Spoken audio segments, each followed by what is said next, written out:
오렌지 나무를 읽고 열방 졸업반 조정민.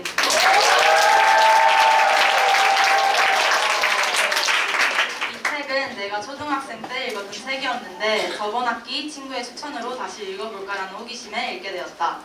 사실 처음에 이 책을 다 읽고 난 후 크게 여운이 있지는 않았다. 하지만 다시 곰곰이 생각해보니 책 속에 있는 인물들과 내가 비슷하다는 생각이 들었다. 여러 인물들 중 두 명의 인물을 통해 나를 되돌아본 과정을 나누고자 한다. 과정을 듣기 전에 먼저 제재라는 인물에 대해 간단히 설명을 해보겠다. 제재는 5살이며 6남매 중 5번째로 태어났다. 그의 성격은 아주 활발하고 호기심이 많았으며 온 동네 사람들이 알 정도로 많은 사고를 치는 장난꾸러기였다. 하지만 집안 환경 때문인지 빨리 온 사춘기에 다른 친구들보다 더 성숙하고 생각이 깊었다. 제재의 이러한 특징들과 이야기 속에 나오는 모습들을 보며 나는 내가 현재 성숙해져 가는 과정에 있어서 제재에 멋모르고 하는 장난들이 세상적인 것에 물들여져 있는 나의 모습과 비슷하지 않을까라는 생각이 들었다. 나는 학교에서 훈련을 받는 그 순간부터 그 학기까지는 결심한 대로 열심히 살려고 최선의 노력을 했다. 그런데 문제는 그 학기를 넘어 제2기에 있었다. 제재는 자신이 나쁜 장난을 치는 것을 나쁜 아이로 불리는 것을 알면서도 장난을 끊임없이 반복했다.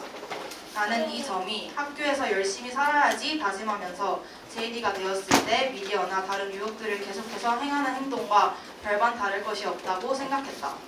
나는 선생님께서 해주시는 강의나 말씀을 통해 많은 것을 배우고 그만큼 결심한다. 그러나 그 결심이 길게 이어서 삶 속에 뿌리내어 실천되지 못했다. 알면서 올바르지 않은 것을 계속 행했기 때문에 내 잘못, 부족함을 인정하고 내 스스로 해결하려고 하기보다는 하나님께 맡겨드려야겠다고 생각했다. 그저 올바르지 않은 길에 머물러 있는 것이 아닌 그 길을 바꾸어 올바른 방향 안에서 생활할 수 있게 구하며 사는 내가 되고 싶다.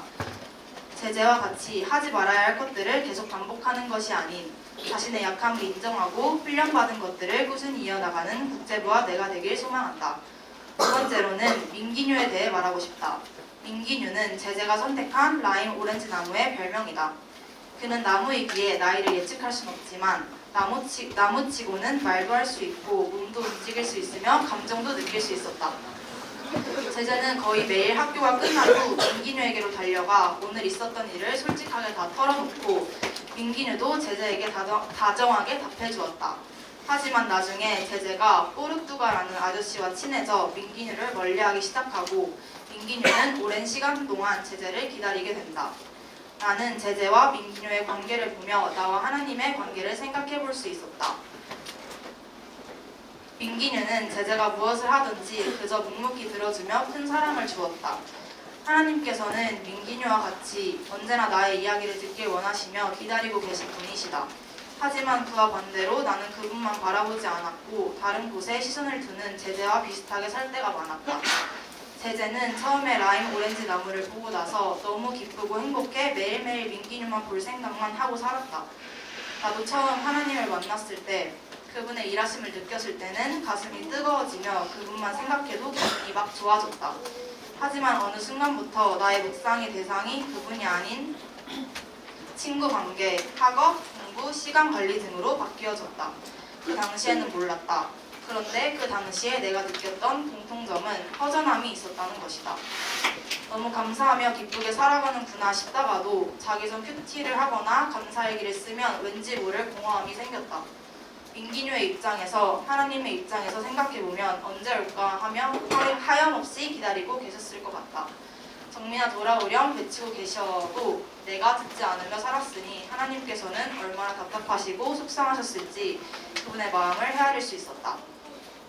그럼에도 불구하고 내가 돌아오길 계속 바라시고 두 팔 벌려 기다려주시는 하나님이시기에 다시 회개하며 그분의 크신 사랑을 느낄 수 있었다. 그렇기 때문에 나는 하나님과의 소통을 꾸준히 이어나갈 것이고 그분의 부르심에 반응하기 위해 열심히 적극적으로 훈련에 임할 것이다. 책의 마지막 부분에서는 제재는 뽀르뚜가의 죽음과 가정 상황으로 인해 희망 없는 삶을 살게 된다. 그는 여러 가지를 다 잃게 된 뒤 나중에서야 사랑이라는 진정한 가치를 찾게 된다. 나는 아직 다 잃을 것이 있진 않지만 진정한 크리스천으로서 가져야 하는 가치들을 자발적으로 계속해서 찾아 나갈 것이다. 말씀 속에서 주변 사람들을 통해 찾아가며 비록 제재는 희망 없는 삶을 살았지만 나는 더욱 희망 있는 삶을 살 것이다.